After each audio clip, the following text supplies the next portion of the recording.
Eu acredito que todos vocês ficaram sabendo que o Alexandre Garcia, o jornalista, ele foi demitido da CNN, que está aqui atrás. Como vocês podem ver, esse aqui é o prédio da CNN aqui em Brasília.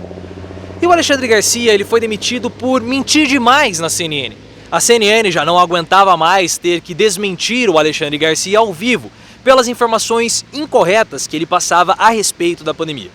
E eu quero conversar com vocês no vídeo de hoje sobre o papel dos jornalistas no bolsonarismo, que era algo que nós conversamos muito ao longo do ano passado inteiro, inclusive está no meu livro, o E daí? Desmitificando a farsa Bolsonaro, e do motivo do Alexandre Garcia ter sido demitido.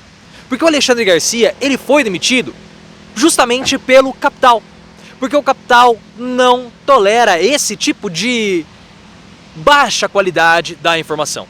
Então o Alexandre Garcia não foi demitido pela CNN, ele foi demitido pelo próprio capitalismo. Mas eu vou explicar tudo isso para vocês. Clique no botão de gostei, ative as notificações, venha comigo, deixe o seu like e se você quiser você ainda pode ser membro do canal. É apenas R$ 1,99 por mês, é muito barato, veja como ser membro, são 2 vídeos no mínimo por semana sobre política, eu tenho certeza que você vai adorar. Mas o que aconteceu? O Alexandre Garcia ele foi demitido, como vocês bem sabem, bem ficaram sabendo. Só que o Alexandre Garcia, ele faz parte, ou fazia pelo menos, de uma rede muito importante de sustentação do Bolsonaro pelo jornalismo, pela mídia. E como que funcionava essa rede? Vocês sabem que tem diversos níveis de bolsonaristas. Tem o gado bolsonarista.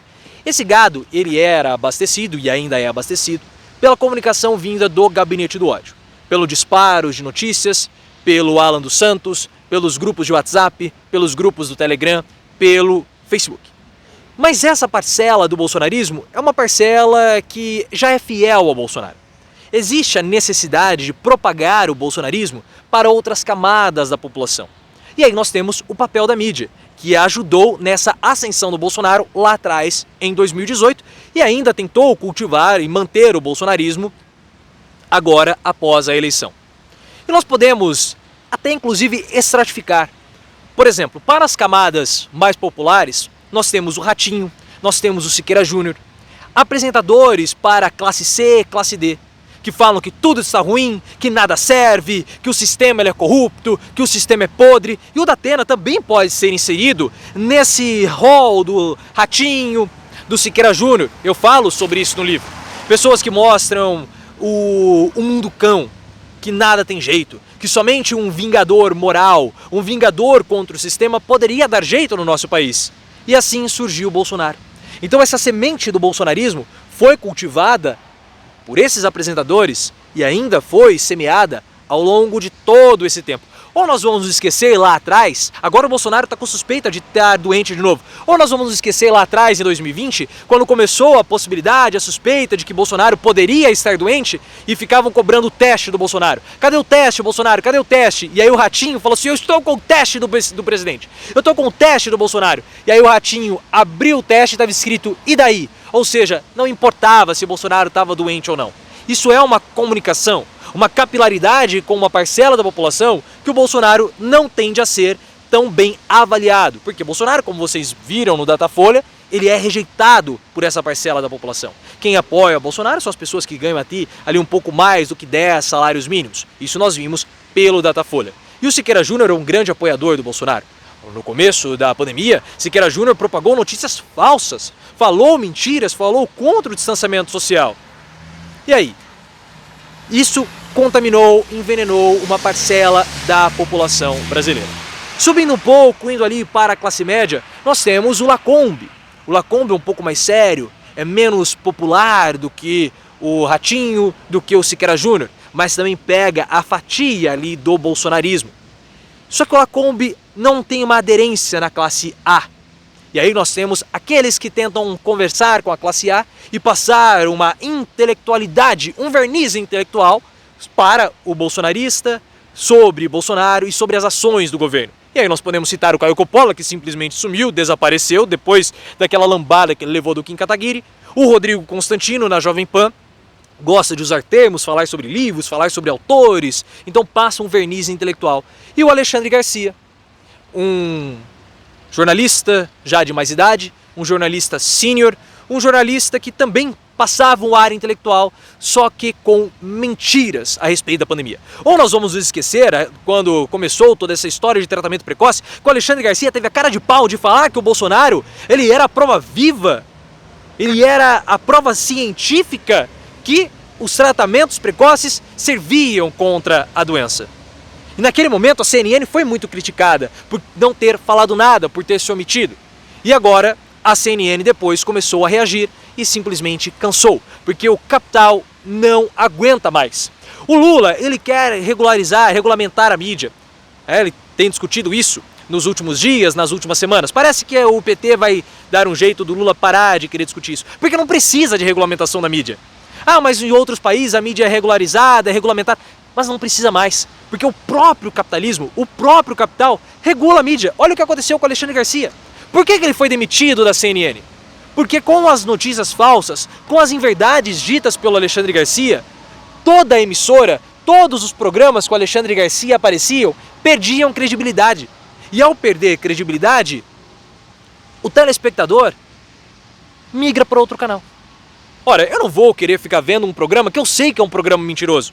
Então a CNN, ela não vende notícia. O que ela vende em primeira mão é credibilidade. O que a Globo vende não é notícia, é credibilidade. Então eu tenho que ser uma empresa verdadeira, uma empresa que passe credibilidade para depois você ver as minhas notícias. E sem credibilidade você não tem telespectadores, se você não tem telespectadores, você não tem patrocinadores e os patrocinadores não conseguem mais sustentar toda a operação. Por isso que Garcia foi mandado embora, porque ele quebra a credibilidade da CNN, ele afugenta telespectadores e ele afugenta também patrocinadores. O mesmo aconteceu aqui no YouTube. Ou vocês acham que não? Aconteceu aqui. O YouTube teve um momento de monetização, né? Ainda tem, nós somos monetizados. Como que nós conseguimos o rendimento pelo YouTube? As empresas patrocinam nós, patrocinam o YouTube, direcionam o dinheiro para os canais e antes do vídeo tem uma propaganda. É a mesma coisa que acontece com a CNN. Você tem o espaço publicitário da CNN, aqui o YouTube também vende o espaço publicitário. Só que antes era muito menos burocrático. Todo e qualquer vídeo podia ser monetizado, ganhava um dinheiro aqui, um dinheirinho acolá. Era uma espécie de farra, até que teve um episódio que ficou muito conhecido do Logan Paul. Esse Logan Paul é um youtuber muito famoso aqui na plataforma, inclusive ele fez uma luta de exibição contra o Floyd Mayweather, campeão de boxe recentemente. E esse Logan Paul, ele era um youtuber, ele ainda é, né, um youtuber muito grande aqui na plataforma.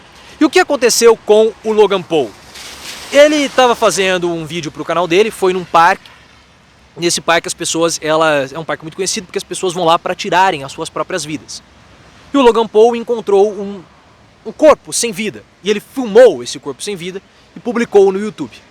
E aí o que aconteceu? Você imagina a Coca-Cola, a Samsung, os anunciantes vinculando os seus anúncios em um vídeo que aparece que o youtuber filma um corpo sem vida. Aquilo foi um marco em toda a trajetória do YouTube. A partir daquele dia, o Google e o YouTube mudaram completamente a forma de monetizar e agora existem regras rígidas a respeito disso. Mas ainda ocorriam algumas distorções, como por exemplo, se você for falar do regime lá do tio Adolfo, sabe o regime do tio Adolfo? Pode parecer que você está fazendo propaganda do regime do tio Adolfo e aí o YouTube corta a monetização desse vídeo. Só que você pode ter vídeos como o do Felipe Castanhari falando sobre o regime do tio Adolfo, que é um vídeo educativo. É um vídeo para educar, é um vídeo para explicar. E aí, como que é um vídeo educativo? Os patrocinadores, eles vão querer ter os seus anúncios vinculados a esse tipo de conteúdo. Não vão querer ter os seus anúncios vinculados a propagandas que promovam o regime do tio Adolfo. E aí o que o YouTube fez? Ele mudou novamente as suas normas de monetização para se adaptar a essa nova condição, porque você tem pessoas que querem patrocinar esse tipo de conteúdo, desde que seja um conteúdo educativo e não um conteúdo de promoção. Então perceba que a própria dinâmica do capitalismo faz a regulagem, regula as normas vigentes para a imprensa. E isso aconteceu também com a CNN. Por quê? Porque o Alexandre Garcia, ao promover notícias falsas, notícias mentirosas, ao ter que todo momento ser desmentido, perde a credibilidade, todo o canal vai para o vinagre e aí você perde audiência e por consequência você perde anunciadores, você perde patrocinadores, você perde dinheiro. O capital, ele se regula, pessoal. automaticamente ele acaba moldando a mídia, moldando o jornalismo, moldando os canais de televisão, inclusive moldando o próprio YouTube. Se você gostou, clique no botão de gostei, espero que você tenha entendido o que aconteceu com Alexandre Garcia pela ótica do capitalismo. Então deixe seus comentários, ative as notificações, me siga no Instagram, canal Profiléu, e também no Twitter, @ProfiléuOficial.